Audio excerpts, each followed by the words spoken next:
Bueno, Jorge, quiero comenzar esta entrevista con vos, pero bueno, primero no te voy a consultar cómo te iniciaste en el tema OVNI, porque creo que es algo que has contestado infinidad de veces en todas las entrevistas que te hacen. Mi inquietud pasa más porque quiero saber cómo es el Jorge Suárez actual con respecto al Jorge Suárez que en 1986 era funcionario de gobierno, padre de familia y comerciante. ¿Qué diferencias has notado en estos 26 años a partir de que comenzaste con este tema del OVNI? Bueno, yo he repetido también un montón de veces que aquella tarde que volvimos con las demás autoridades, después de haber recibido el relato de doña Esperanza Gómez, su nieto Gabriel, y ver la huella del pajarillo, hubo dos cosas que ya jamás fueron igual. Uno, Capilla del Monte, y otro, mi vida. O sea que me encontré con este mal llamado fenómeno, del cual no sabía absolutamente nada, más allá de alguna película que podía haber visto en televisión o en el cine. Me psicoticé en los primeros tiempos, como muchos otros. Eso le metió mucho miedo a mi familia, inclusive a mis hijos. Esa especie de psicosis, casi sin límites, hizo que 2 meses y medio después me echaran de la municipalidad. Y unos años después yo me tuviera que separar de mi ex esposa. Creo que como un hecho importante en los cambios, más allá que la filosofía mía de vida cambió muchísimo, me hice quizás un poco más espiritual.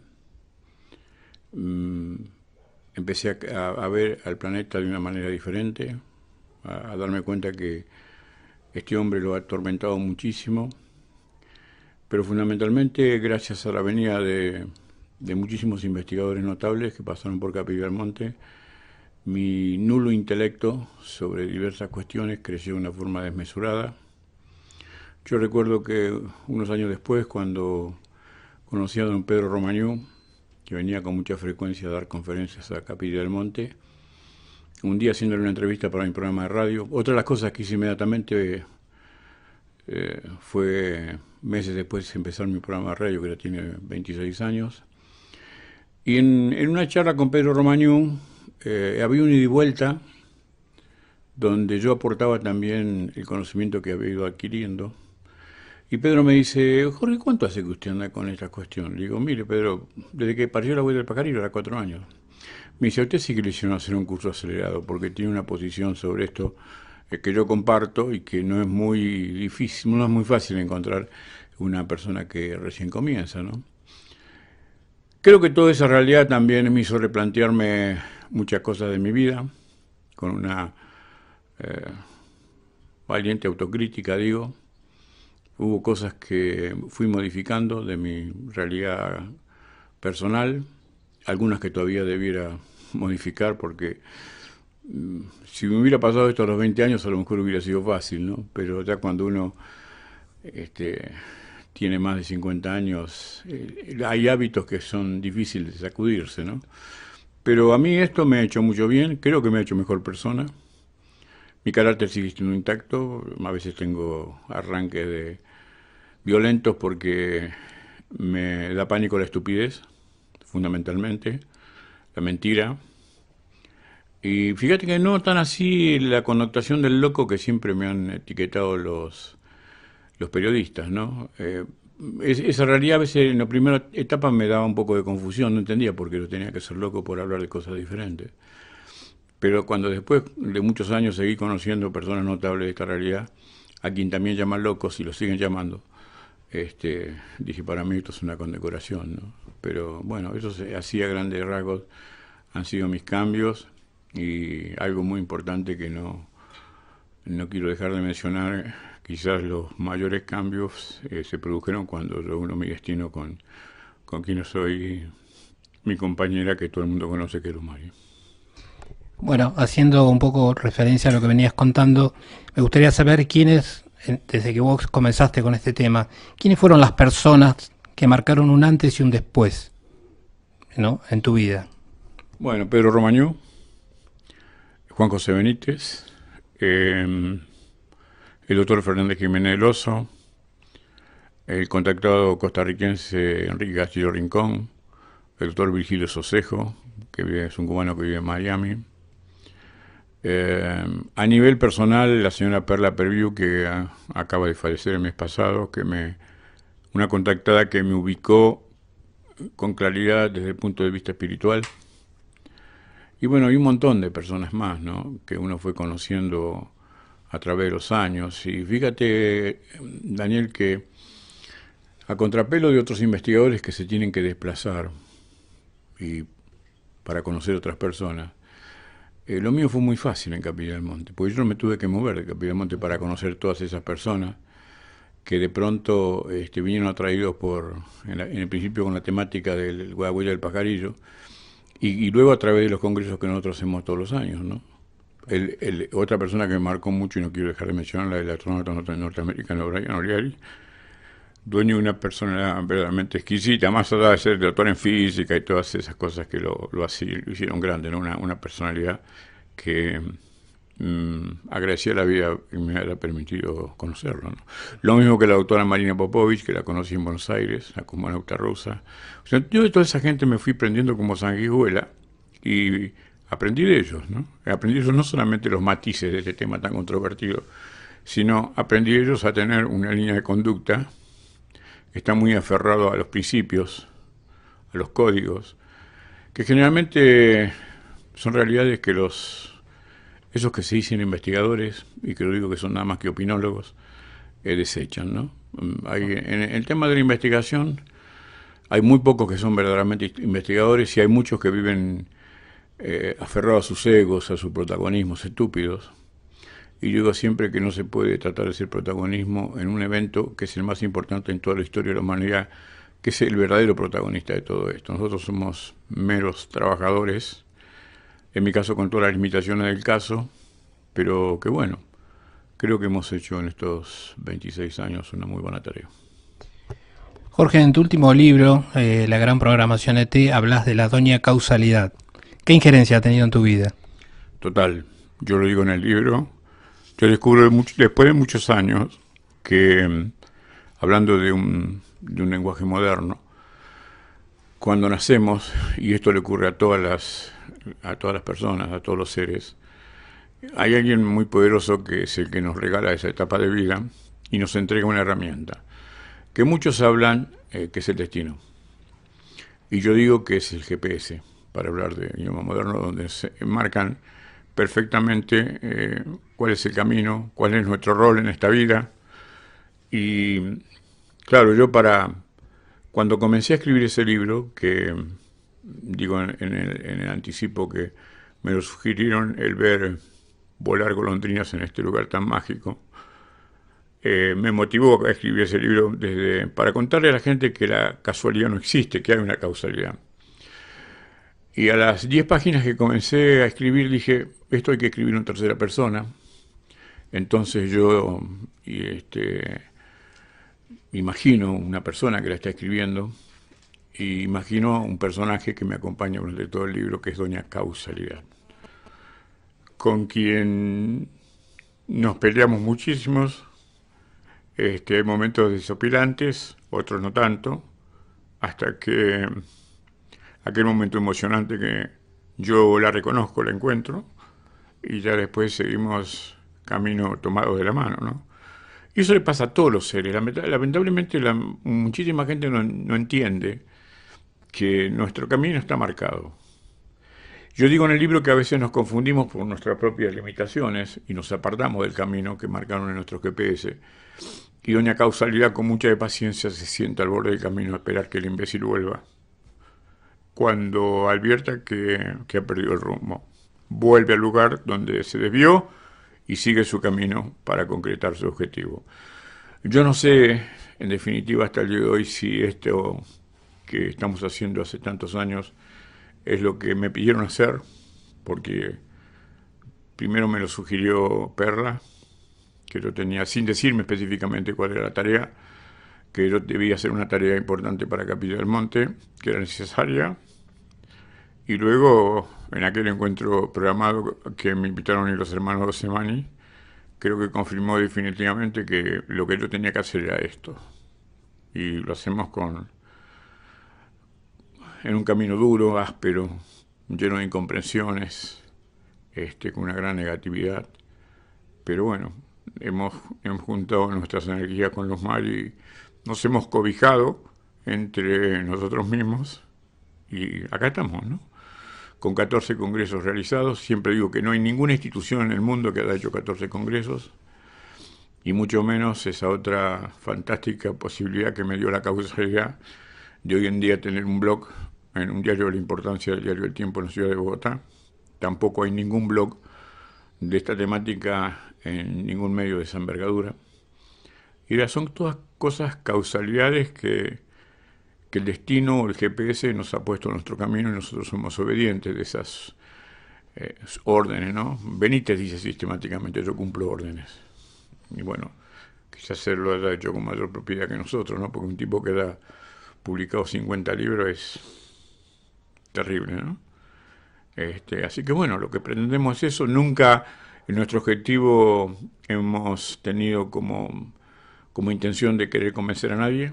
Ustedes que nos han acompañado a veces en las charlas de la oficina saben que lo reitero sistemáticamente. Lo que hacemos es transmitir información de la muy buena que nos dejan todas las personas que participan de nuestros congresos. Somos un nexo. Yo no soy investigador. En esencia lo soy, pero no me gusta llamarme investigador porque es un tema que está demasiado degradado.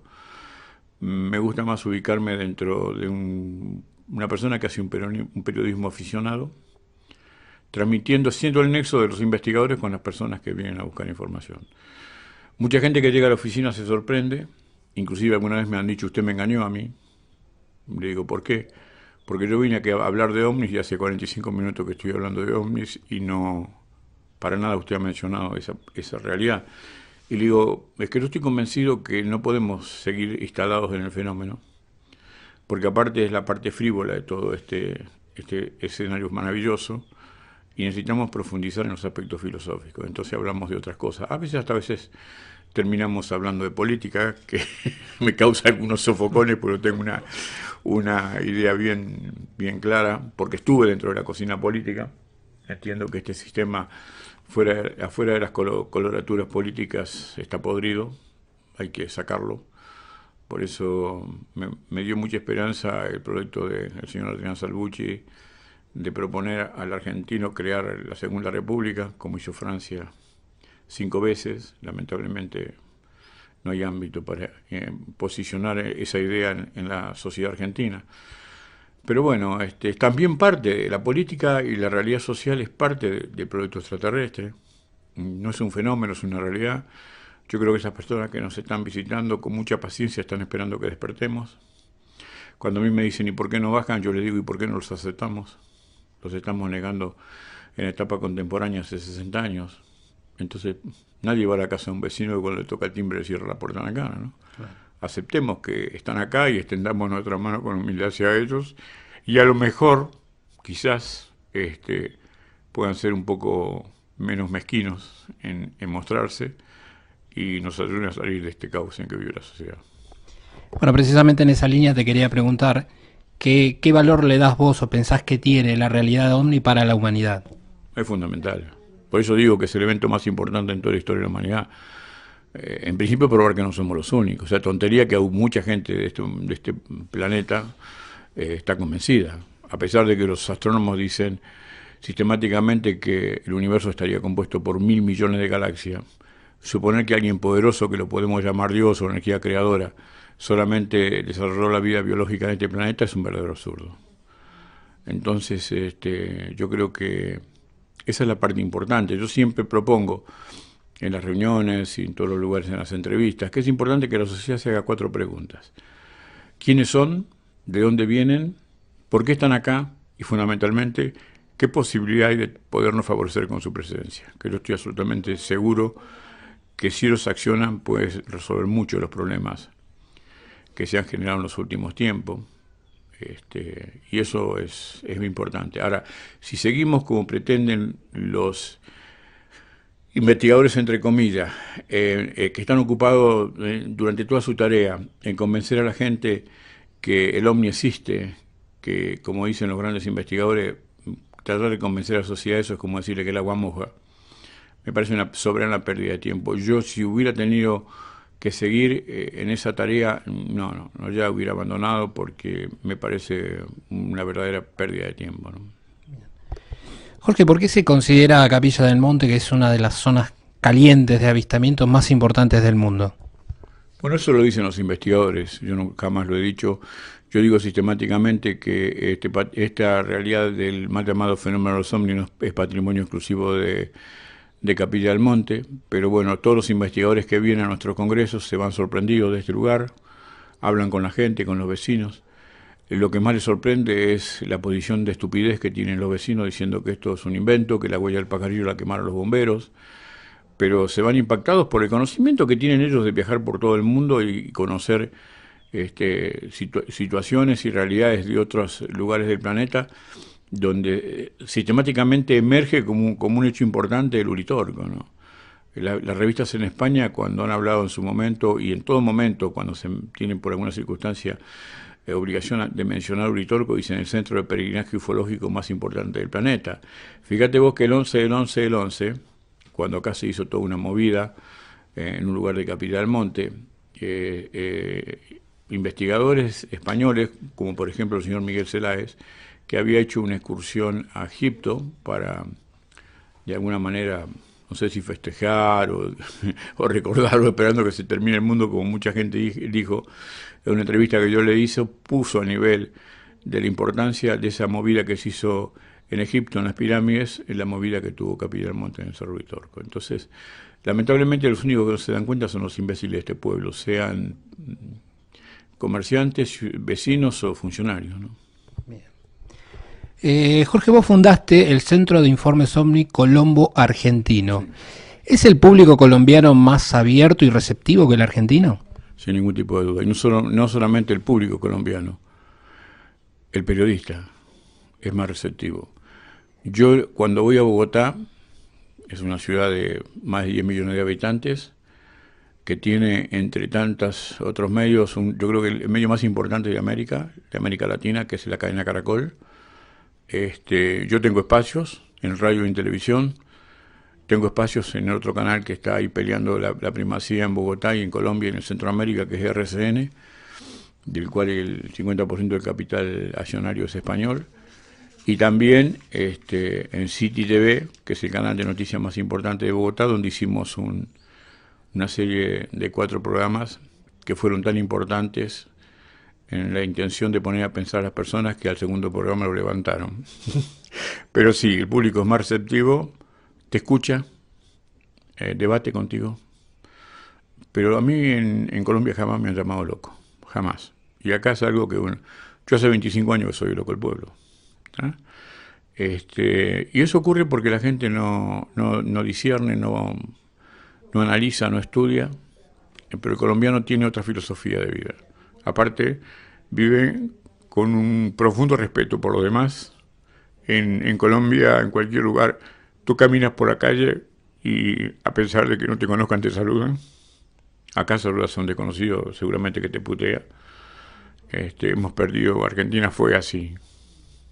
Yo cuando nací Argentina era así. La sociedad era así, mis viejos eran así. No sé dónde nos perdimos, realmente no sé. Jorge, en el último congreso que realizó el CIO en noviembre de 2011, el señor Jaime Maussan hizo una exposición verdaderamente extraordinaria, en la cual él proponía o entendía que el año 2012 iba a ser un año donde se incrementaba la posibilidad de un contacto. ¿Vos compartís esa misma sensación? Sí, absolutamente. Más después de haber visto el material que presentó Jaime, ¿no? Que después de 12 años de invitarlo pudo venir a nuestro congreso. Y a mí, no solamente después de ver ese documental que él presentó de casi 2 horas, convengamos que nunca nosotros le hemos dado 2 horas a ningún conferencista, siempre entiendo que ya después de la hora, por más bueno que sea el documento, la gente empieza a cansarse, ¿no? Pero lo de Maussan fue impresionante. Y el público, no solamente yo, lo demostró, el impacto que recibió, solamente el título de su conferencia que decía el contacto es inminente, como tú bien sabes, Daniel, que estuviste con nosotros, lo aplaudió de pie durante varios minutos, ¿no? Cosa que no había ocurrido nunca en nuestro Congreso. Y acá han venido personas, no digo más importantes que Jaime, pero con el mismo nivel de trascendencia de Jaime, y nunca se había sucedido un hecho de esta naturaleza. Que la gente en la sala toda se pusiera de pie y lo aplaudiera, cosa que nos emocionó a todos y fundamentalmente a Maussan, que es un hombre con una gran experiencia en esto de las conferencias, ¿no? Precisamente después de que el CIO haya organizado 14 congresos, eso te ha dado la posibilidad a vos de codearte con investigadores de toda parte del mundo. Y yo te quería preguntar, tomando eso como referencia, ¿cómo ves la realidad actual de la investigación en Argentina? Existe. Sacando muy raras excepciones de investigadores que trabajan en silencio. Uno de ellos puede ser el señor Oscar Mendoza de Santa Fe, que estuvo en nuestro congreso y que investiga en silencio y muy poca posibilidad tienen a veces de publicar. Yo creo que investigación de campo, hablamos, ¿no? No hay. Opinólogos a montones. Opinólogos que van y ven una huella en un pasto, una vaca mutilada y dicen esto lo hicieron los extraterrestres. La investigación de campo es otra cosa. La investigación que se hizo en Capilla del Monte por un equipo multidisciplinario de investigación, que inclusive hubo psicólogos, que fue un equipo que armó el señor Fabio Serpa, con el señor Héctor Pico a la cabeza, en aquel entonces director de la revista Cuarta Dimensión, que publicaba Serpa. Tardaron 7 meses en dar la conclusión. Retiraron material de todo tipo de la huella, insectos, hicieron estudios del perfil psicológico de Gabriel Gómez en su ciudad natal, que era Cruz del Eje, y tardaron 7 meses en publicar las conclusiones en la revista Cuarta Dimensión. Eso es investigación. Lo demás son opiniones, que pueden ser acertadas o no, pero para mí no es serio. Y creo que tengo alguna autoridad para hablar sobre esto, porque yo conocí en Capilla del Monte a los mejores investigadores de esta temática de campo. Y mucha gente, como el licenciado Ángel Díaz, de acá de la zona de Unquillo, que también hizo su trabajo y lo sigue haciendo en la huella del pajarillo, porque él siempre dice que todavía hay cosas para sacar de esa huella. Y nosotros lo probamos en el año 2000 cuando hicimos un rastreo a través de bioenergía con un experto en bioenergía que fue el ingeniero Guido Basler, donde probó que existe una energía anclada en ese terreno. En Argentina no hay investigadores, por lo menos que se conozcan públicamente. Yo sé que cuando digo esto me gano más enemigos, pero tengo la maldita costumbre de decir lo que pienso. Si estoy equivocado y si lastimo a alguien, que me disculpen, pero es lo que yo pienso. Y además de esto, también hay un montón de contactados que son charlatanes de feria, ¿no? Vende humo, como yo lo llamo. Y lamentablemente esos señores son los que tienen espacio en programas como, por ejemplo, La señora Ana Velascar. Un programa de bizarros, ahí van estos señores a disfrazarse de contactados por los extraterrestres y son verdaderamente desopilantes, ¿no? Pero bueno, es parte del debate y de la exigencia. A mí cuando la gente viene a la oficina y me dice, ¿y yo cómo puedo descubrir qué es serio y qué no es serio? Le digo, bueno, ese es un desafío que usted tiene y lo tiene que someter a su discernimiento inteligente, que todos lo tenemos. No, ni siquiera se quede con lo que yo le digo, porque puede estar absolutamente equivocado. Lo bueno es que usted escuche todo y saque sus propias conclusiones. Y esa será su verdad. Que a lo mejor hay 1.000.000 de diferentes verdades, pero todos caminan hacia un mismo objetivo, ¿no? Saber que algún día nos vamos a unir con estos seres que nos visitan sin ningún tipo de duda, no tengo duda. No sé si yo lo voy a ver, pero que es inevitable que eso ocurra, está claro, y no lo digo yo, lo dicen muchísimos investigadores, inclusive algunos verdaderos contactados como el señor Alex Kohler, que plantea para un futuro esta humanidad, así como lo hizo el señor Solari Parravicini, un futuro venturoso, ¿no? De mucha esperanza. Esta humanidad no vino a desaparecer, sino a cumplir con un proyecto de su evolución, que se va a cumplir sí o sí, más allá de todas las angustias que que se generan todos los días para confundirnos o someternos. Jorgito, en este punto te quiero hacer una pregunta, un interrogante por excelencia de todos los que estamos en el tema OVNI. Y bueno, también esta pregunta te la quería hacer a vos. ¿Jesús fue un extraterrestre? Yo no tengo ninguna duda. Para mí fue el más maravilloso extraterrestre que pisó este planeta, que estuvo en este planeta dentro de la programación, vino a señalarnos el camino. Lo dice claramente Juan José Benítez en su libro Caballo de Troya, pero Benítez dice, en luz, Jesús nos vino a señalar el camino y nos quedamos mirando su mano. Nos dejó una doctrina que la declamamos y no la ejercimos, y creo que una gran responsabilidad de esa confusión la tienen los religiosos, que se hicieron, no hablo de todos, pero la gran mayoría se hicieron cargo de un poder que Jesús le dejó, y un poder que lo han mal usado, ¿no? Cuando a mí, esta pregunta que me hacen reiteradamente en las reuniones, y yo digo lo que te respondí, Daniel, me dicen, ¿cuál es el soporte de su opinión? Porque me parece ciertamente algo increíble. Y yo les digo, miren, yo he leído el Génesis de la Biblia y me baso en los dichos de Jesús, del Maestro, porque cuando me preguntan si yo soy católico, yo digo que soy cristiano, y me dicen, bueno, es lo mismo. No, no es lo mismo. El cristianismo es una cosa y el catolicismo es otra, a pesar de que nos quieran vender de que son la misma cosa. Y en el Génesis se narra que muchas veces en las reuniones que hacía con sus seguidores y con sus apóstoles, él decía, mi reino no es de este mundo. Quizás los seguidores de aquel entonces, hace más de 2000 años, no entendían qué cosa quería decir. Hoy sí sabemos qué cosa quería decir. Y además aportaba otro pensamiento que decía, en el reino de mi Padre hay diversas moradas. Estaba hablando del universo. Ahora, si nosotros queremos creer de que Jesús fue uno más que pasó por acá y lo crucificaron porque sí, creo que tendrán que leer la historia de nuevo porque están equivocados. Yo estoy seguro que es así, y no solamente por lo que yo he investigado muy tímidamente la Biblia, sino por investigadores que han profundizado muchísimo en los textos bíblicos, como Juan José Benítez, y en los últimos tiempos con el señor Jorge Valderrábano, que nos acompaña con mucha frecuencia en nuestro programa de radio. Que en un momento dado hasta llega a decir, y a mí me sorprendió en su momento, que Jesús no nació de María. Y nos sorprendió a todos los que estamos en estas cuestiones. Y el don Jorge Valderrábano es un experto en el estudio de los textos antiguos. Y cuando uno le pregunta, bueno, ¿cuál es el fundamento de su opinión? Él dice, si ustedes leen bien los textos antiguos, inclusive la Biblia, Jesús jamás la llamó madre a María. Siempre la trató como mujer. Esto es un dato. No sé si eso comprueba la filosofía de don Jorge Valderrábano, pero a mí me dejó pensando de mínima.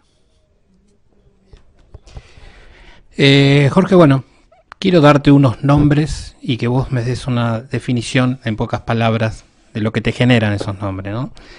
El primero que se me ocurre decirte es Fernando Jiménez del Oso. Un amigo que lamentablemente se fue, que de todos los españoles fue con quien más pude sentirme amigo, porque hasta su muerte fue consecuente conmigo. No puedo decir lo mismo de otros colegas españoles. Juan José Benítez. Bueno, máximo, número uno, number one. ¿Qué se puede decir de Benítez? A pesar de que hay gente que lo critica, ¿no? Y que dice que lo tratan de charlatán, de miserable. Son estúpidos. Gente que ni siquiera conoce lo que es Juanjo. Enrique Castillo Rincón. Un grande.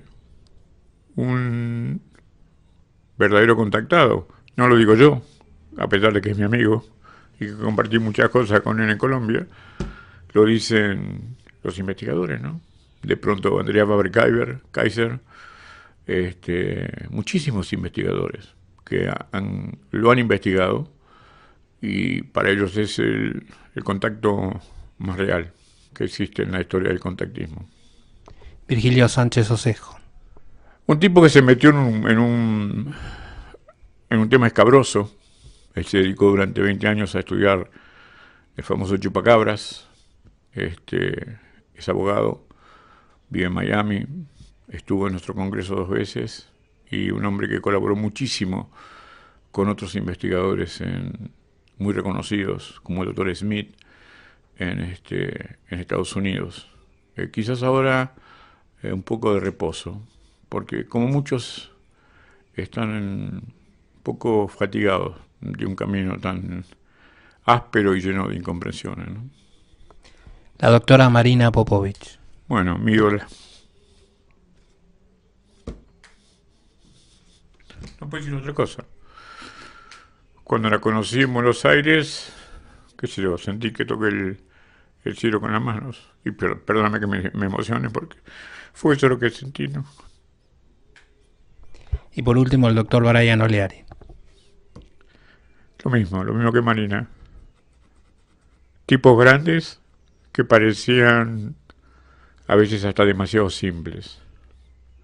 Y vos que compartiste con él 4 días siendo su intérprete, donde se encuentra personajes de esa calidad humana. Y en este mundillo de los ovnis, todos son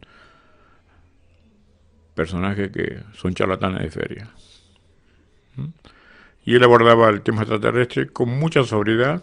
No era su tema, pero él sabía bien que los locos de los ovnis no lo éramos tanto, ¿no? Pero bueno, yo creo que algún día la realidad nos va a reivindicar a todos aquellos que hemos sido degradados con eso de que o estamos locos o nos fumamos algo, ¿no? Que en su momento me pareció muy doloroso, pero bueno, hay que entender que esta realidad nos ubica en esa posibilidad. Y no sé, yo no tengo remordimientos, sé que no estoy equivocado, sé que la tarea que hemos hecho con los maris no ha sido en vana, para nada, lo demuestran las reuniones que ustedes comparten todos los días, que se hacen ahora acá en temporada alta. Y bueno, cuando nos toque ir, yo me acuerdo que un periodista muy inquisidor de Buenos Aires, señor Caparrós, me dijo, después de estar 1 hora preguntándome por qué hacía esto, Martín Caparrós, y en un momento dado, al final de la charla, me dijo, ¿y si usted mañana se entera que ha trabajado tantos años por una mentira? Y dije, pediría disculpas. No lo hice ni por dinero ni por protagonismo. Yo lo he dicho muchas veces, y cuando yo nazco a esto, después de la huella del pajarillo, me hubiera comprado una túnica, en vez de disfrazarme de investigador serio, seguramente que mi realidad económica sería muy superior a esta. Entonces, bueno, el tiempo dirá si nosotros lo que trabajamos con esto teníamos razón o no. Yo estoy seguro que sí, así que no tengo ningún temor desde ese punto de vista. Bueno, Jorge, para ir terminando este pequeño reportaje, bueno, llegamos finalmente al tan promocionado 2012. Quería saber tu opinión al respecto. ¿Se va a acabar el fin del mundo? No, por lo menos lo que nos transmitió a nosotros el abuelo Silvio Pérez Oxal en aquel encuentro que hicimos en Bogotá en el 2002, para nada planteó eso. El abuelo siempre ha dicho que, y yo comparto, ¿no? Porque hay mucha gente que se hace el maya y se disfraza de maya. Y así como digo que es imposible involucrarse en la lógica de culturas que nos visitan, que nos llevan millones de años de avance evolutivo, tampoco nos podemos incluir ni siquiera interpretar los hombres de este tiempo con una cultura como la maya que tiene 5.000 años de antigüedad. Los mayas jamás plantearon para nada el fin de nada, en cuanto sea planetario o humano, lo que sí plantean el fin de un sistema. Por ellos dicen, y lo dijo claramente el abuelo Cirilo allá en Bogotá Plaza, el 21 de diciembre del 2012 es el comienzo o es el mojón cero del nacimiento de una humanidad con una conciencia diferente. Y yo creo que ninguna persona que esté metido con compromiso en la vida de esta humanidad no deja de aceptar que eso es súper necesario que ocurra. Esta sociedad humana está en los niveles de degradación más profunda de toda su historia. Porque cuando uno lee la historia de la humanidad, ha tenido momentos de excelencia y momentos de degradación. En toda la historia, por lo menos que yo he leído, que va un poquito más allá de 2000 años, es la degradación más profunda que ha tenido la humanidad. Claro, con un antecedente, nunca este planeta estuvo pisado por 7.000 millones de almas, ¿no? Y eso es lo que lo hace más complicado. Pero yo creo que no va a pasar nada que no haya pasado ya. Si hay que desaparecer algún segmento de esta humanidad, que ya hay proyectos que no tienen nada que ver con lo que dicen los mayas que lo están provocando. Nosotros estamos recibiendo constantemente denuncias de cómo nos están fumigando con tóxicos para hacer mayor mortandad en este planeta. Pero bueno, eso es parte de una realidad que nosotros no manejamos. Pero el producto de esta sociedad humana no vinimos a este planeta a desaparecer. Hemos venido para cumplir con un proyecto de evolución y se va a cumplir inexorablemente, le guste o no le guste a muchas personas. A mí me da mucho pánico, y ya para terminar, es ver cómo la sociedad vive absolutamente ignorante sobre estas cuestiones. No sobre las cuestiones de la realidad extraterrestre, sino sobre el escenario de la geopolítica actual, donde como nunca, desde hace más de 40 años, esta humanidad está al borde de una tercera guerra mundial. Obviamente será nuclear. Y el Premio Nobel de Literatura, Gabriel García Márquez, hago una cita constante porque lo dijo con total claridad e inteligencia. Si hay una tercera guerra mundial, la cuarta el hombre se la hará tirándose piedras porque es lo único que le va a quedar. Entonces, nosotros invitamos, con mucho respeto, a todas las personas que visitan la oficina, en las charlas, que sean actores de ese cambio. Porque hay mucha gente que te pregunta, bueno, ¿y qué hay que hacer antes del 21 de diciembre del 2012?